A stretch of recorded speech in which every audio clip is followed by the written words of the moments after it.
En muchos lugares del mundo, hoy se nos está pidiendo que traslademos nuestras actividades presenciales a virtuales, que nos quedemos en casa para reducir la probabilidad de contagio.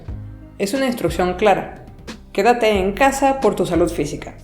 Pero ¿qué recomendaciones podemos seguir no solo por el tema de la salud física, sino por nuestra salud mental en esta situación?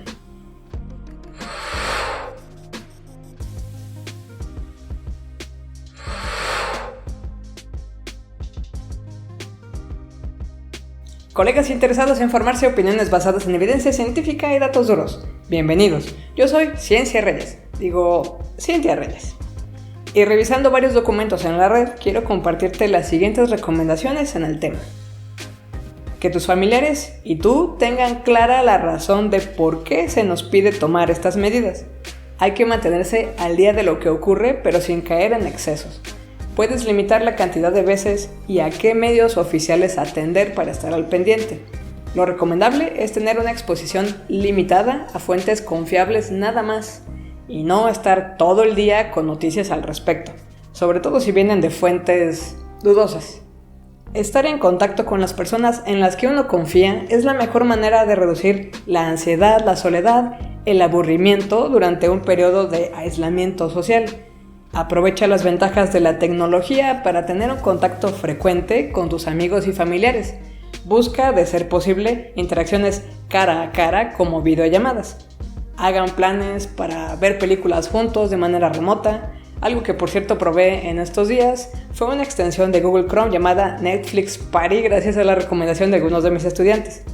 Esta extensión te permite ver de manera sincrónica en varios dispositivos a la vez una serie o película y tiene ahí mismo un chat. Busca y practica ejercicios de relajamiento con respiraciones profundas. Hay muchas técnicas que puedes encontrar en internet. Haz una rutina diaria que incluya horas de trabajo, horas fijas de comida, horas fijas para hacer ejercicio, horas de entretenimiento y distracción. Si no tienes a la fecha la costumbre de hacer ejercicio, este es un excelente momento para iniciar poco a poco. Te voy a dejar un enlace a un canal que me parece excelente de acondicionamiento físico. Las actividades que ubiques en tu rutina, en general, piénsalas con objetivos y metas. ¿Para qué las quieres realizar y qué esperas lograr? Algunos no estamos acostumbrados a darle un propósito a nuestras actividades, pero el que tengan un sentido nos ayuda a mantenerlas y que resulten de provecho. Te voy a dejar en mi sitio web un listado de sitios en internet con acceso a libros gratuitos que se han abierto en estas fechas, accesos a salas de concierto y algunos recursos de aprendizaje que he encontrado en la red. Te invito a que si encuentras otros del tipo, nos los compartas en la sección de comentarios. Rutina no significa monotonía. Piensa qué puedes hacer para meterle variedad a tus actividades para que sigas sintiéndote a gusto cuando las haces.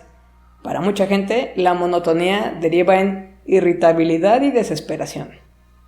Sé tolerante. Seguirte cruzando todo el tiempo con la misma gente en un espacio reducido, tener los mismos conflictos por las mismas cosas, puede hacer que todos pasemos un muy mal rato. Aprendamos a negociar y a no tomarnos todo tan en serio.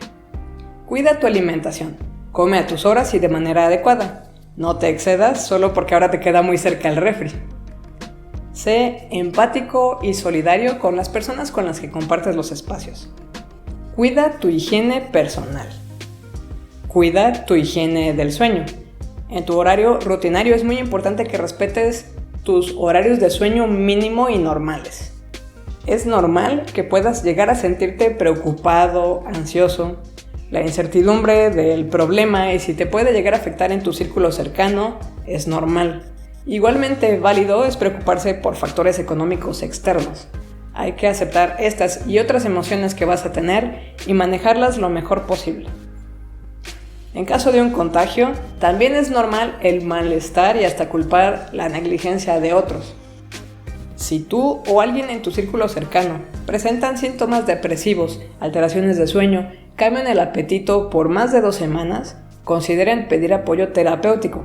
Te pondré algunos enlaces en mi página web y si conoces alguna red donde se brinden también estos servicios, te invito a que los compartas con todos nosotros en los comentarios. hay que ser conscientes también de que cuando finalmente termine el periodo de aislamiento, es posible que pasemos un periodo de ajuste otra vez. Inclusive este puede llegar a percibirse como un duelo respecto a no pasar todo el tiempo con las personas con quienes estábamos, el cambio posible en formas de nuestro empleo, rutinas, etc. Es normal. Espero que esta pequeña lista de recomendaciones te llegue a ser útil.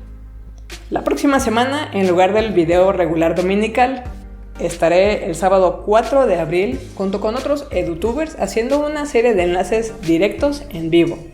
En estos enlaces estaremos platicándote sobre libros, series y películas relacionadas con la ciencia.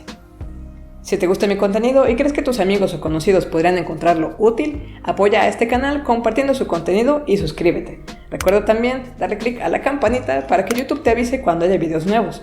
Publico regularmente los domingos, excepto la próxima semana que ya te comenté. Acompáñame, aunque no te llegue el aviso. Gracias, mantente bien y nos vemos pronto.